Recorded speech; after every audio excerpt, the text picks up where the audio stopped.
They said the Galactic Empire was absolute. Its tendrils reached across 5 spiral arms, a behemoth of bureaucracy and military might.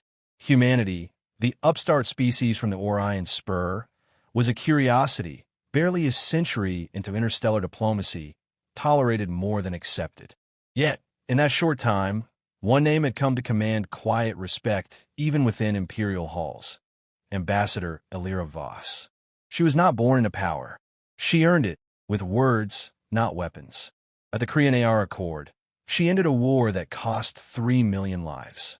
At the Chirac Rift, she negotiated peace between races who'd warred for 4 centuries. She stood unarmed before creatures that breathed sulfur, thrived on radiation, or communicated with color pulses. Where others postured, she listened. Where others threatened, she reasoned.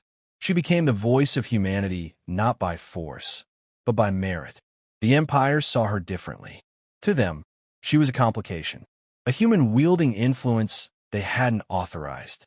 For years, they tolerated her because she stabilized regions they couldn't. But now, they believed her influence grew too great.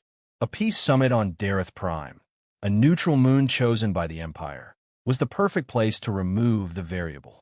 Elira arrived with her usual calm, draped in the dark blue of the Terran Union, a single data slate in her hand. She addressed the Empire's envoys with poise, navigating barbed questions and veiled insults with the grace of someone who had outmaneuvered worse. Her voice was steady, soft but firm, never once wavering. The negotiation room was cold by human standards, octagonal, designed to make everyone uncomfortable. The Empire's representatives were insectoid and cold-blooded. Behind a shimmering security field, they observed her like one Midas specimen. The session opened as planned. Elira proposed phased demilitarization in the contested Exarch systems, supported by independent observers. Her proposals were measured, logical, and aligned with galactic norms. She quoted historical precedents, cited treaties the Empire themselves had signed. For 40 minutes, there was silence on the other side. And then, without a word, a single Imperial guard stepped forward. No warning, no alarm. He raised a plasma weapon and fired. The shot passed through her chest, vaporizing lungs and heart. Elira Voss fell forward, data slate still clutched in her hand, her mouth forming half a word. The Empire's guards made no move to restrain the assassin. No apology, no explanation, just silence. The human delegation did not scream. They did not retaliate. They stood in rigid formation, watching as medbots confirmed what they already knew. The lead envoy, a gray-haired statesman named Iverson, gave a single nod. He turned without a word, and the delegation followed. The Empire broadcast a message within the hour. Security breach neutralized. Hostile elements removed. The summit is concluded. But across human space, no official response was made. Earth skies remained quiet. Colonies continued their routines. Fleets and docks stayed docked. For 3 days. Then, transmissions went dark. Border patrols were pulled back. Embassies were closed. Trade stopped, not paused, ceased. Comms relays across 4 sectors fell silent. No threats, no condemnation, no outrage, just absence. The last record of Elira Voss's voice was a message she had sent to a Martian school 2 days before her death. Diplomacy isn't weakness. It's the highest form of strength. To choose peace when you have the power for war. That is what defines us. They killed her anyway. And for the first time in a century, humanity chose differently. Across human space, Elira's death was not followed by speeches or protests. No candles were lit. No monuments erected. Instead, billions simply stopped. Conversations ended mid-sentence. News anchors went silent on air. Traffic paused across cities from Europa to New Jakarta. An eerie, deliberate quietness descended, not of confusion, but calculation. On the Martian orbital station of Ares Prime, the United Human Nations War Council convened an emergency session. There were no live broadcasts, no leaks. Behind sealed doors, military minds, intelligence directors, and former diplomats gathered under one banner. They reviewed the footage in silence, watched frame by frame as the plasma bolt cut through Elira Voss. No one spoke until the playback ended. Then the chairman, an old soldier named Calder, spoke a single word: total. No debates followed. Total war had not been declared in over a century. Even during the Archeon siege, restraint had prevailed. But now, there were no factions arguing over ethics. No bureaucrats warning of economic fallout. Elira had unified them in death as she had in life. Across 12 sectors, humanity began to vanish. Not physically, but tactically. Orbital platforms shut down comms relays. Civilian vessels were recalled under silent conscription orders. Corporate holdings quietly offloaded assets from Empire-adjacent territories. Infiltration AIs, long dormant within galactic networks, activated and began severing the Empire's logistics data. Within hours, over 30 key relay points fell offline. No announcements, no traceable attacks, just blackouts. The Empire sent inquiries. They received silence. All human embassies transmitted a single encrypted pulse before going dark. On Earth, a voice message played to every citizen at the same moment. This is not a call to arms. This is an execution notice. The court is open. Civilian life continued, but differently. Factories shifted production without visible change. Docks filled with freighters reclassified under military command. Universities redirected research into classified divisions. Medical centers stockpiled supplies, not for defense, but for campaign endurance. It was a mobilization without flags, chants, or celebration. Just work. Cold, relentless, exacting. On the outer colonies, whisper network spread. Veterans called back into duty. Code words shared across encrypted comms. Engineers received schematics they hadn't seen since training simulations. Retired commanders awoke to find fleet rosters and deployment timetables waiting on secure terminals. They knew what it meant. The message was never written but understood. We do not react. We remove. Allies of the Empire began to worry. Not because humanity raged, but because it didn't. The Eliran Confederacy, longtime neutral observers, noted the absence of retaliation as deeply strategic and therefore infinitely more dangerous. The Kalari hegemony recalled its border fleets quietly. Even the aggressive Torkin raiders avoided human-controlled sectors without explanation. Within 6 days, every human fleet disappeared from public scans. Gone from stations, jump gates, and diplomatic charts. They hadn't disbanded. They had repositioned, outside the reach of the Empire's sensors, inside dead zones, shadowed by prototype stealth arrays. Waiting. Then the signal came. A single transmission, broadcast on all known galactic frequencies. No encryption, no identification, just a human voice, calm, devoid of emotion. To the Empire, your act was not war. It was murder. You eliminated peace. You have declared yourselves incapable of diplomacy. We accept your terms. Humanity will respond in full. No further warnings. No negotiations. We are coming. Across the Empire's inner systems, panic quietly spread. Not from the words, but the realization. Humanity had planned for this. Not as a fantasy, but as contingency. The Empire believed they had killed a diplomat, but they had extinguished something much larger. They had removed the last restraint. And they were about to discover what a species built on adaptability, born in pressure, and trained in the silence of space, could do when it stopped holding back. The first strike came without sound. Empire ships orbiting the resource-rich moon of Telvannes simply ceased function. Power systems collapsed, life support froze, communications died. 8 capital vessels and their escorts drifted in perfect formation until a controlled detonation ignited their fusion cores in synchrony. No survivors, no distress calls, no known assailants. The Empire's analysts scoured footage, but there was nothing. No trace. Only absence.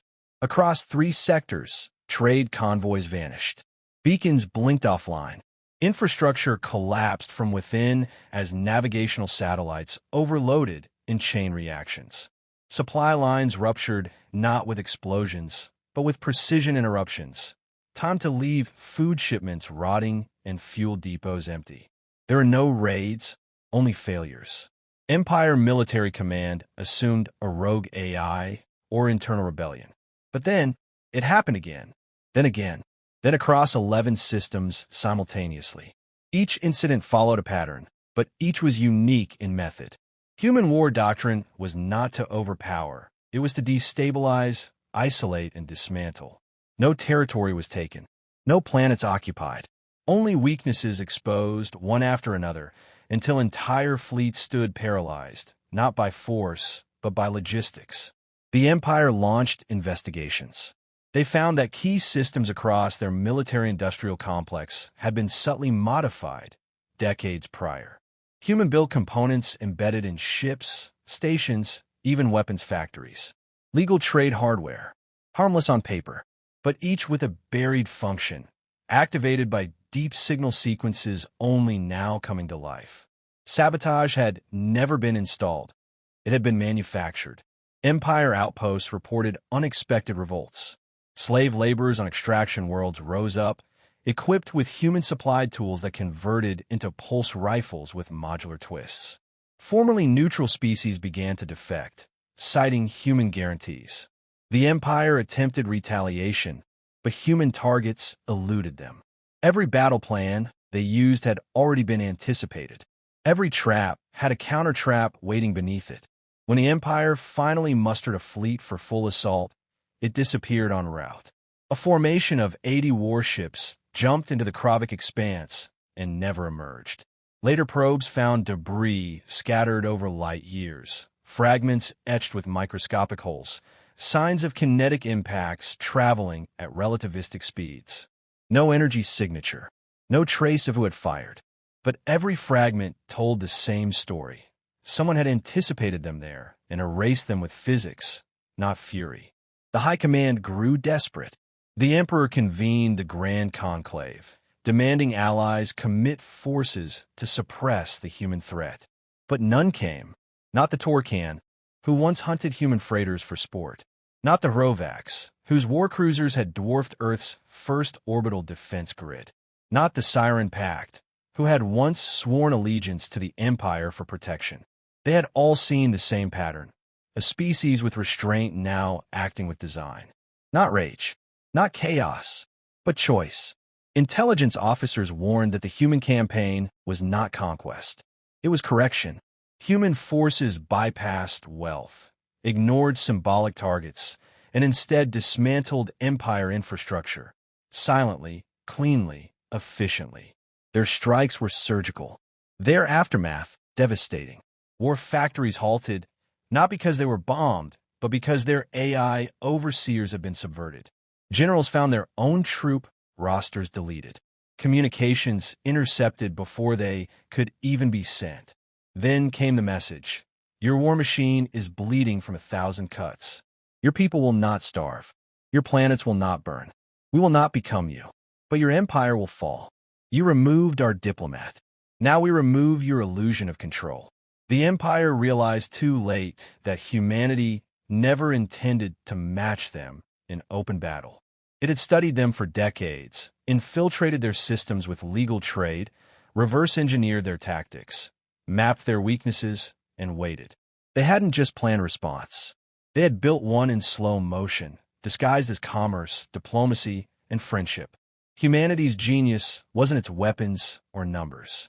It was its ability to prepare for a future no one else saw coming. And now, that future was here. Not in fire, but in silence. Not in chaos, but in deliberate, measured collapse. And the Empire understood, perhaps for the first time, what it meant to fight a species that refused to lose, because they had already lost too much. The Empire surrendered unconditionally, not through negotiation or battlefield defeat, but through silence. Their command centers stopped issuing orders. Their governors began defecting. Their fleets refused jump orders, citing technical faults. But in truth, no one wanted to face what was coming. The galactic capital, once the heart of imperial pride, was taken without a single orbital strike. Human forces entered unopposed. Defense systems were already offline. infected months ago by dormant code embedded in harmless diplomatic data packets. No banners were raised. No parades held. The occupation was not one of dominance, but of dismantling. Human engineers deactivated weapons arrays, not to use them, but to archive them. Labs were emptied, not pillaged. Vaults of imperial propaganda were seized, cataloged, and transmitted freely across the stars. The point was not to destroy the Empire. It was to make sure its story could no longer be rewritten. War crime tribunals began within a week. Overseen by human jurists and observers from dozens of liberated species, they reviewed centuries of oppression long buried under red tape and silence. The execution of Ambassador Elira Voss was only the catalyst, but her name echoed in every testimony, not as a martyr, but as a reminder that restraint is not weakness. That diplomacy is a promise, and breaking it carries cost. Survivors of once-silenced peoples stepped forward to speak. The Ellerin who had lost 3 generations to forced labor. The Murkai whose language was banned for being inefficient. The Zyrene whose homeworld was turned into an imperial fuel depot. All of them, without exception, cited humanity's intervention as the moment the tide turned. Not the strikes, not the tactics, but the message: you are not alone anymore. On the barren moon of Dareth Prime, where Elira was murdered, a structure was erected. Not a monument, but a council chamber. Circular, open to the stars, built without weapons or shields. At its center stood a simple plinth. Upon it, the data slate Elira had carried on her final day. Never retrieved by the Empire, now restored. Its screen displayed the last line of her unfinished proposal.